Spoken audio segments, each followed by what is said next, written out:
Hey, I'm Charlotte Pridmore, founder of All Woman, and welcome to this video. So I'm talking about something today that I feel really passionate about. In fact, it's absolutely fundamental to my mission, is the concept of settling.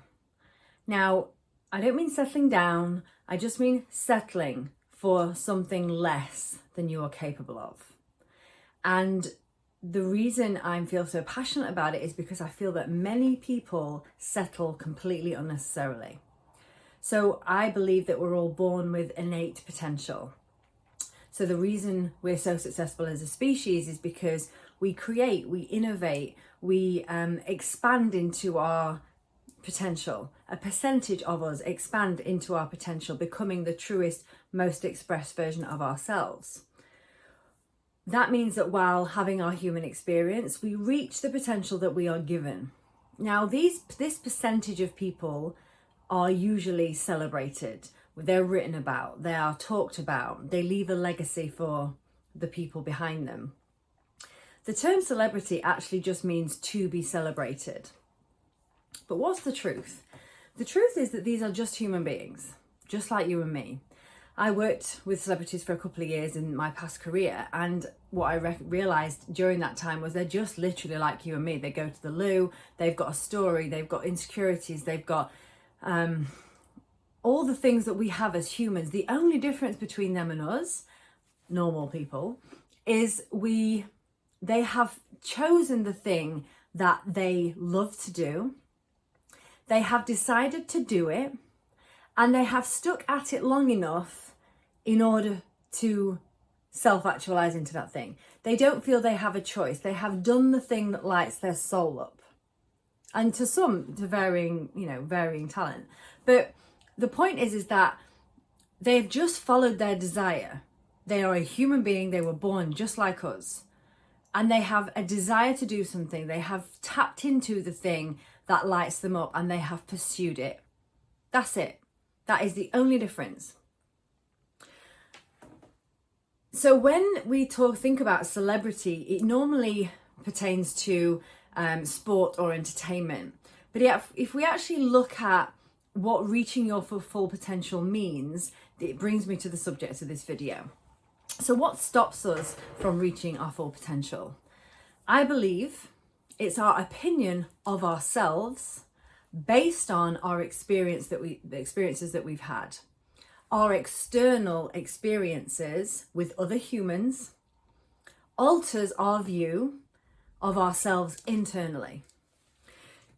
And I know this to be true because, no baby comes out apart from, excluding babies that have experienced trauma within the womb. That's a completely different conversation.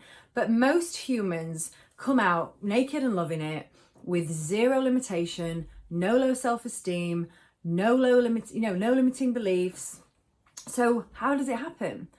And it happens to all of us. I'm not saying this is avoidable, because this is the human experience. Because we take our experiences and we make them mean that we aren't enough. So we do it to ourselves. Without knowing what we're doing, without really understanding what's happening, we end up getting to a certain point in our life where something happens, and it might be a relationship, it might have happened in childhood at school, or it might just be the compound effect of all these little paper cuts, as I like to call them. All these little paper cuts compound over time, and we grind to a halt, mentally, emotionally, spiritually. So we just it's like we come out naked and loving it, and we're just walking around like we own the place, and then stuff happens and stuff happens and stuff happens and stuff happens, and we just reach this point where we get our not enoughness grinds us to a halt. So when did you forget who you were? Because the truth is that your innate potential is still lurking, and some of you watching this will feel it. There'll be an ember, like a little fire that's still burning, that you try and ignore because it scares you to connect to it. It scares you to think about it. So when did you decide that your potential was just too hard to achieve?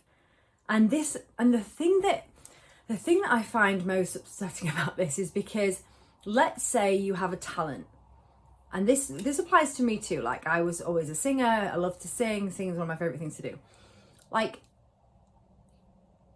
exploring that doesn't mean I have to become the next Beyonce. I'm not as good as Beyonce. Nowhere near as good as Beyonce. But the point is I don't have to become her. I don't have to be her. I could just do it because it lights me up. So it's like this talent thing and this concept of what getting there is. It's not about getting there. It's about doing the thing that lights you up. You don't have to become famous. You don't have to become a celebrity. But it's what lights you up. And when did you decide that that wasn't worth pursuing? But what if you could relight that fire? Like, growth is essential to fulfillment. And there's so many people feeling unfulfilled that and it's because they're not tapping into the thing that lights their soul up. So imagine if you could walk toward your potential, no matter what your life experience. It's possible, and it's actually not as difficult as you think it is. So my mission is to help you remember who the fuck you are. I am here to allow you to move into the direction of your dreams. Like, you don't need permission, but sometimes we just need somebody to say, come on, like, you can do it. Just start moving. I want to shake you up and just remind you, like, who you are, that you deserve it, that you're worthy of it, that you deserve to feel fulfilled and happy and amazing and brilliant and all the things. So when we own the fact that we decide our fate, like, we decide who we are, we decide how we absorb everything that's done and said to us. It's our choice. Eleanor Roosevelt famously said, no one can make you feel inferior without your permission. And she is 100% right. So if we're wrong, do we have to own it? Of course we do. If we are wrong, do we have to forgive ourselves and choose to learn from it? Absolutely. Does it mean we have to drop our oh so precious ego and be courageous enough and vulnerable enough to say sorry? Yes, it does. Do we have to drop the illusion? Because this is the thing. Do we have to drop the illusion that we have to be perfect? That it always has to behave impeccably? Yes, it does. Like, that person, that thing doesn't exist. Like, as soon as we acknowledge that we're all the same, all just trying our best, then, you know, the world would be a better place. So the thing that makes me laugh about this is that if we understood that, we would understand each other more. We would stop taking the moral high ground. We would be more empathetic and understanding to each other. We would have more self-acceptance, more self-love, higher self-worth, higher capacity for love, more authenticity. You know, more authenticity is bandied about like this word, but what does it actually mean? It just means being yourself, being the best that you can possibly be, while also being willing to look at the areas that aren't so great and being willing to just own them. So everyone is so scared to be themselves in case that self isn't enough for everybody else, not knowing and not realizing that everybody else is doing exactly the same thing. So I want to just, and there's a Rumi quote that I absolutely love, like, if you've been in my world long enough, you'll know. And this is what this means. I am not who I think I am. I am not who you think I am. I am who I think you think I am.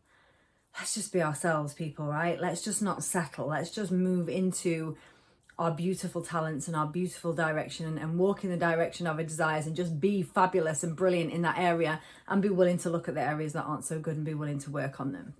So I want to give you sort of 3 tips that are just going to help you with this whole thing. Number 1, accept that you are the only person responsible for your success.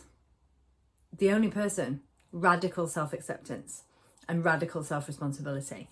Number 2, be willing to do the work on the blame, stop blaming, forgive yourself, apply empathy and understanding, have an everyone is doing their best attitude.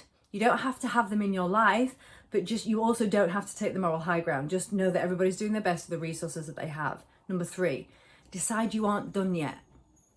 Decide that you are going to show up with a curious attitude, with a let's just see what I'm capable of attitude, and just that kind of vibe, and trust that no matter what, you'll be okay, because you will. So if this is sort of lighted your fire and you think, yeah, let's go, then I'm running a free 5-day challenge on the 10th of January. I invite you to have a look at it. I'm very excited about it. It's completely free, and I really want to just shake you up and light your fire again, because anything is possible, and I want to really give you that gift in this new year. Thank you very much, and I'll speak to you soon.